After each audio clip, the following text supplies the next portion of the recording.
Red టీవీలో మీ వ్యాపార ప్రకటనల కోసం ఈ నంబర్ ని సంప్రదించండి 6281747728. Hello guys, welcome to our channel. This is Teja. ప్రస్తుతం మనతో పాటు సీనియర్ జర్నలిస్ట్ దమ్ము బాలాజీ గారు ఉన్నారు. నమస్తే. నమస్తే.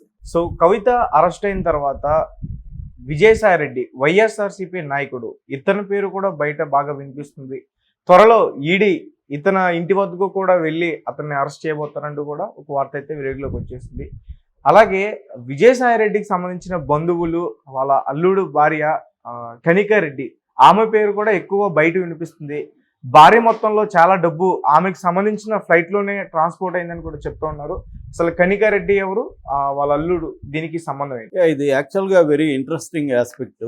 అంటే ఈ కేసులు చూస్తే ఇదొక దాని ఏమంటారు, ఆక్టోపస్లా అంటారు కదా. అంటే ఎటువంటి అట్లా విస్తరించింది.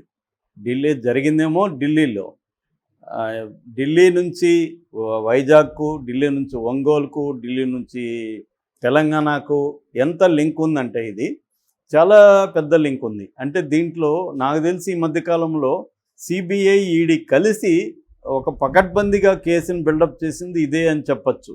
ఢిల్లీ లిక్కర్ స్కామ్ ఏంటంటే ఇది బేసిక్గా నేను మరీ బ్రీఫ్గా చెప్తాను. 2021-22కి సంబంధించి ఢిల్లీలో ఎక్సైజ్ పాలసీ కొత్తది తీసుకొచ్చారు.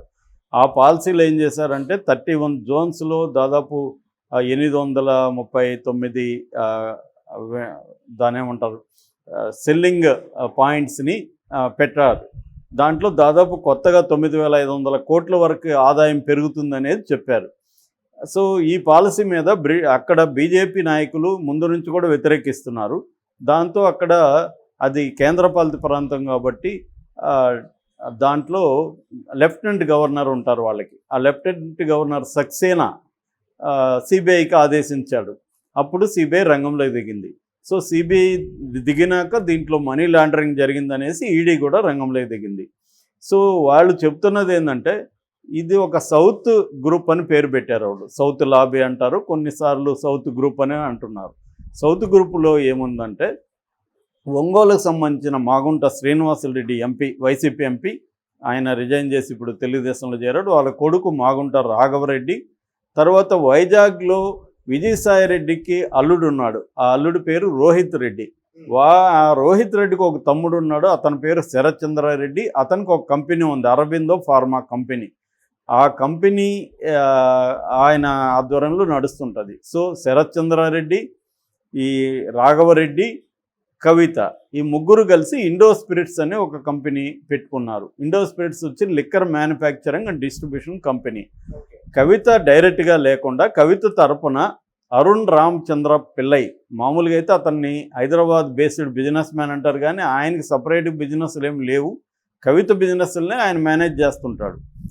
ఆయన పేరు ఉంటుంది, కవితకి లాయలిస్ట్ అనమాట. సో ఆయన కవిత తరపున ఇండో స్పిరిట్స్లో ఉన్నాడు. సో ఈ ముగ్గురు కలిసి ఇండో స్పిరిట్స్ ద్వారా వీళ్ళు ఏం చేశారంటే కేజ్రీవాల్ని అప్రోచ్ అయ్యి, కేజ్రీవాల్ ద్వారా ఏం చేశారంటే మనీష్ సిసోడియా, ఢిల్లీ ఆయన ఉప ముఖ్యమంత్రి ప్లస్ ఎక్సైజ్ మినిస్టర్ కూడా. సో ఆయన ద్వారా వెళ్ళి వీళ్ళు ఒక ప్రపోజల్ పెట్టారు. మీరు లిక్కర్ పాలసీని మాకు అనుకూలంగా మార్చండి, అంతవరకు గవర్నమెంటే లిక్కర్ అమ్మేది ఢిల్లీలో.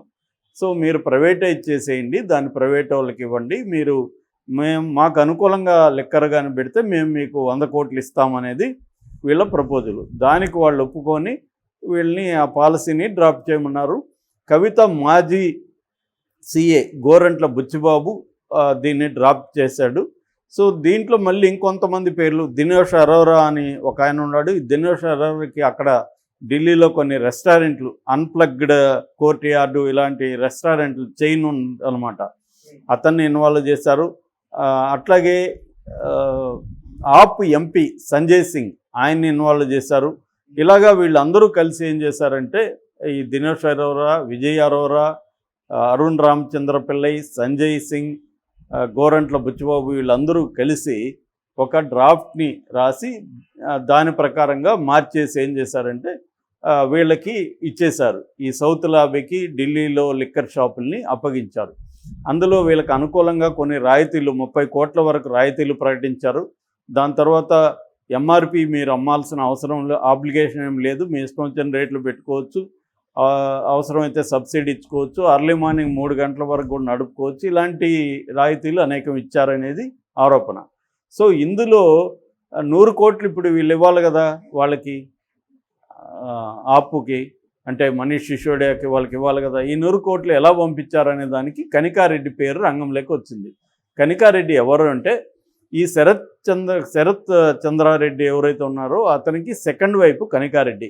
నిజానికి ఈమె రెడ్డి కాదు, ఈమె అసలు ఆంధ్రానే కాదు, తెలుగు అమ్మాయే కాదు. కనికా టెక్రీవాల్ ఆమె పేరు. ఈమె మార్వారి ఫ్యామిలీ, భూపాల్ ఆమెది, మధ్యప్రదేశ్.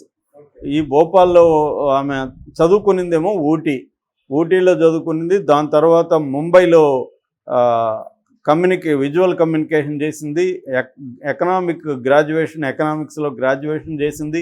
మళ్ళీ లండన్లో వెళ్ళి MBA చేసింది.